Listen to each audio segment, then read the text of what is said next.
You want to know how to start a business when you have small children at home. Well, I started my first business when I was 25. My first daughter was 6 months old, and I fell on my face daily trying to figure out how to make it all work. 4 years later, that business actually failed, but then when I had my second daughter, I took all those lessons I learned and opened a second version of the business, which was profitable from day one. And I even homeschooled at different points along the way. Want to know how I did it? Keep watching.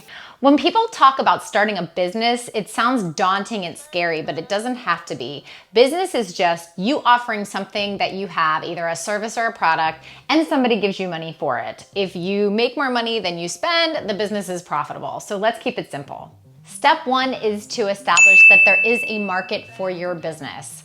When I started my business, most of my professional experience came from the mortgage industry. So a lot of my contacts were people that I knew from that industry. I started asking people if my idea could actually be a viable business. My idea at the time was to open a virtual assistant business, which would also offer bookkeeping services. Now, secret, I didn't actually know how to be a bookkeeper. I had never opened QuickBooks. I didn't know anything about it, but I figured that it would be a good service to offer business owners for people to keep their books. And I thought, how hard could it be? So I asked some of my contacts in the mortgage industry, could this be a good business?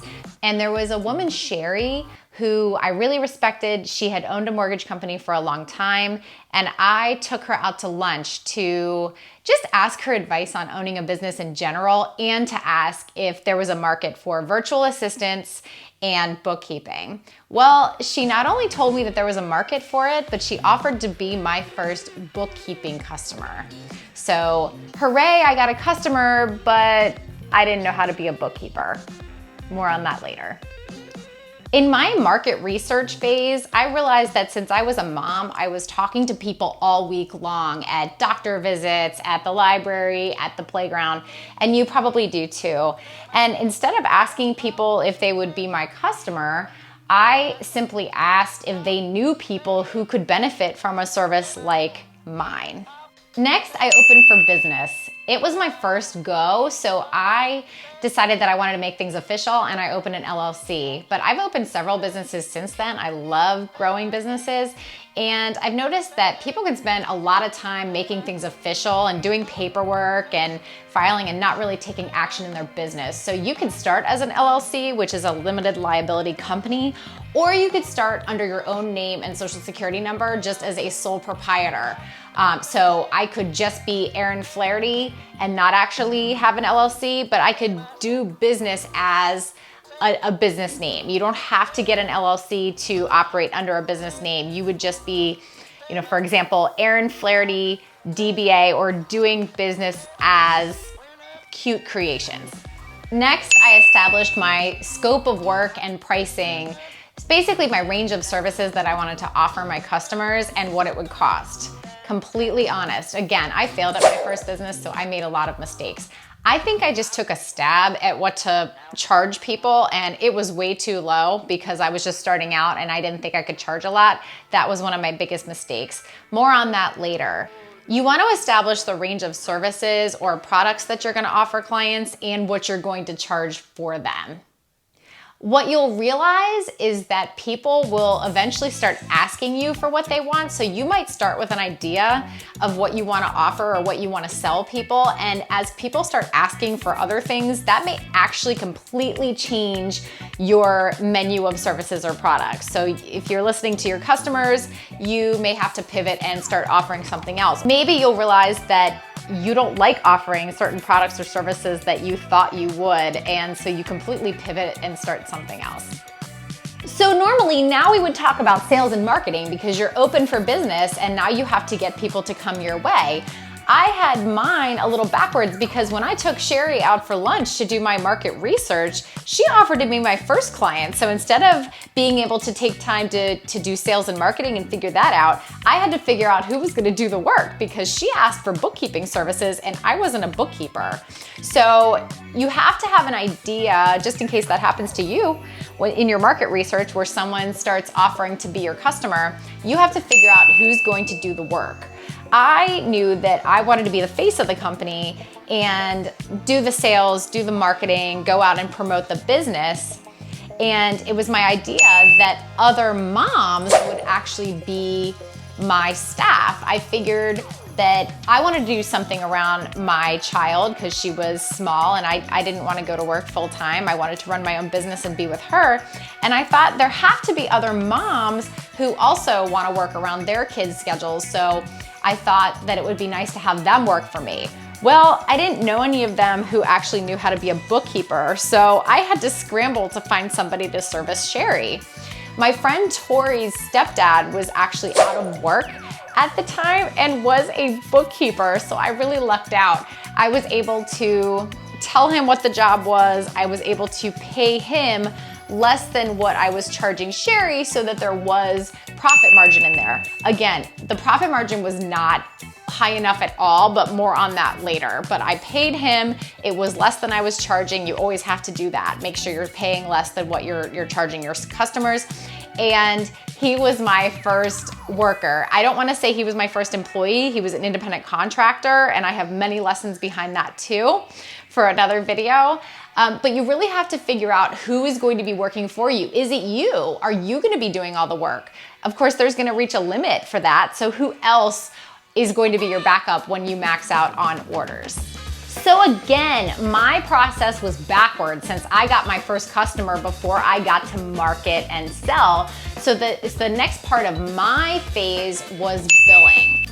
Bill got to work on Sherry's bookkeeping job. I arranged how I was going to pay Bill. It was less than what I charged Sherry. And then after Bill worked a few hours, I sent Sherry a bill for what Bill had done. The problem is I hadn't given Sherry anything to look over or anything to show what she was paying for. She had owned a business for several years and she said, Erin, you can't just send me a bill for several hours. I haven't gotten the bookkeeping work that Bill did. Oops. So that was a really good lesson. There should be some deliverable against the bill. Establish how often you're going to bill your customers and when they're gonna get it in relation to when they got your product. So do they get billed right when they get your product? Do they have to pay in advance?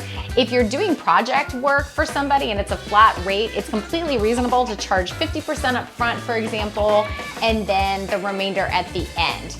But this is all part of your billing process. I see a lot of people spend hours on the design of their invoice. Don't do that. Just write the necessary details that your customer needs to know.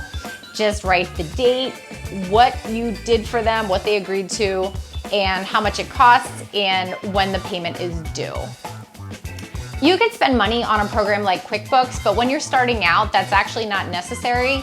Just as long as you have a place to track your invoices and what clients owe you, that should be sufficient until you're really profitable and have enough money to invest in something like QuickBooks or Xero. Next, I finally got to market my business once we got that first job underway and learned some lessons and fell on our faces. It was just me and Bill, and really I'm the one who fell on my face at the time.